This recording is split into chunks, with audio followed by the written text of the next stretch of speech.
So then another challenge came along last December, the year before, last December, not just last December, the December before last, when I got a call from a publisher, Ivan D., who I didn't know, and said, I want to have lunch with you. I have a project for you. I thought, okay.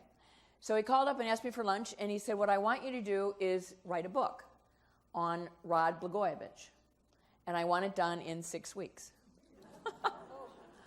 I said, you know, you've got to be crazy. I mean, like any journalist, I've always sort of thought about writing a book, but it wasn't, you know, number one on the list. But I said, well, oh my gosh, you know, I don't know if I could even think about doing that. And then one of my friends said to me, you know, if you're over 50 and somebody offers you a challenge that you absolutely think is completely and totally impossible, you should absolutely do it. So I said, okay. And I agreed. And I took the month off. WTW and the NewsHour gave me a month off. And I sat down and I was going to write this book. Now I had covered Rod Blagojevich, you know, extensively. And I had done about a half-hour documentary on him when he'd first run for office in 2002. So I had a lot of those interviews. I'd interviewed his brother. I'd interviewed the family. And I knew of his you know, upbringing as a son of Serbian immigrants. And he is a fascinating story. You know, I wanted to try and reach some understanding of how this man, who had risen so far, so fast, and then crashed so fast also. You know, what had happened? Who was this guy? What made him tick? And what had happened to Illinois politics that we had elected him not only once, but twice?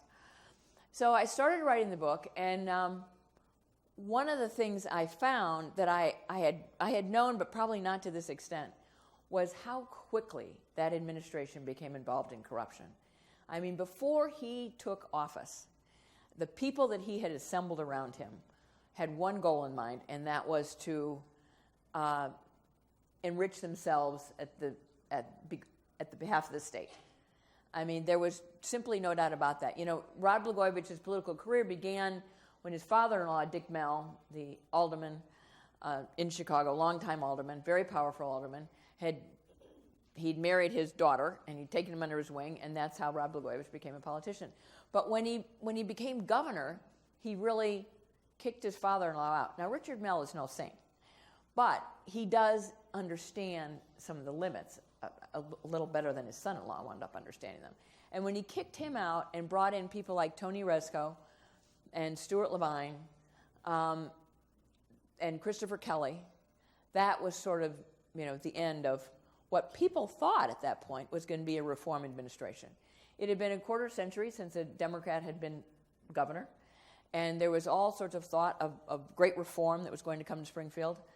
Well, it didn't take but, you know, 3 months before people that were watching closely knew that reform was not on the way. And really what they did, I mean, when Patrick Fitzgerald said that this was pay-to-play politics on steroids, he was not kidding. Illinois, as you all know, has a long, sordid history of corrupt politicians. And people were sort of astonished, even Fitzgerald said he was astonished, that, you know, right after they'd sent George Ryan to jail, wouldn't you think that they would take some caution, but it just wasn't there. And one of the key reasons was that Rod Blagojevich not only wanted to be governor, he wanted to be president of the United States. And, you know, it wasn't so crazy when he first started thinking about it. I mean, he'd been elected governor of the fifth largest state in Illinois. He was a terrific campaigner, was and is. He'd raised a ton of money. And he was a populist, attractive candidate. There was another young man from Illinois who had a funny name, who didn't have a lot of national experience, who also was on exactly the same trajectory as Rod Blagojevich, and his name was Barack Obama. And we all know where he has wound up. So it really wasn't that out of line to think that he could become president. The problem was he was so obsessed by this, and he decided that the way to do this was to have enough money to run the kind of campaign that could leapfrog him over other people. And he did this really by ripping off the citizens of Illinois. I mean, their plan was, Tony Rezko and Stuart Levine sat down about a year and a half after Rod was elected, at the Standard Club in Chicago, and over, red wine and steaks, they concocted the scheme to put people on state boards and commissions, and to control those boards and commissions, to control all access to those boards and commissions by saying, if you want to play, you're going to have to pay. If you want to contract with the state of Illinois, terrific.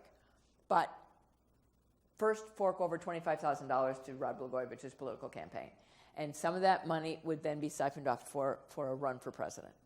And that is really what happened, much more than the accusation of selling Barack Obama's Senate seat, which I think they're going to have a hard time proving when the trial comes in June.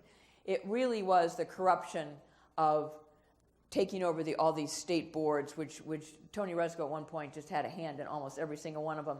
The Illinois Health Facilities Planning Board, the Teachers Retirement System Board, they controlled them all. And if you wanted a contract with any of those boards, you had to pay. And the other thing I learned about Rod Blagojevich, which I had sort of known, but again, not to the extent, was that the guy never went to work. I mean, he loved campaigning, but he did not like governing. He ran the state of Illinois out of his living room on a speakerphone. It was just stunning. I mean, he didn't like to go to Springfield. We knew that. Patty Blagojevich didn't want to move to Springfield because of their daughters, which was, understandable. But he didn't want to go to Springfield at all. And every time, he would always fly in and out of Springfield at a cost of $5,000 round trip to the taxpayers. So he never built up any relationships, political relationships at all, with any of the legislators in Springfield, certainly not with Michael Madigan. Now, Michael Madigan's got is a whole nother story. But Blagojevich never made any attempt to form a relationship with him. So he was at odds with absolutely everybody. So when the time came for an impeachment vote, he had no support whatsoever. And people often say to me, well, what was with this guy? I mean, was he crazy? And I actually talked to, when I wrote the book, quite a few psychiatrists trying to get a handle on this. And none of them, of course, since they hadn't interviewed him, would let me quote them because they were good psychiatrists. But the diagnosis that 4 or 5 of them came up with was narcissistic personality disorder. Now let me read this to you and see if it sounds like anybody we know. A mental disorder in which people have an inflated sense of their own importance and a deep need for admiration. They believe they're superior to others and have little regard for others' feelings. I mean, this week you can all watch him on Celebrity Apprentice, all before his trial starts in June, which should be, a most interesting trial right in the middle of the governor's race. So I will be there. I will be covering it all, and it's been a great ride in my career in journalism, and I thank you for listening.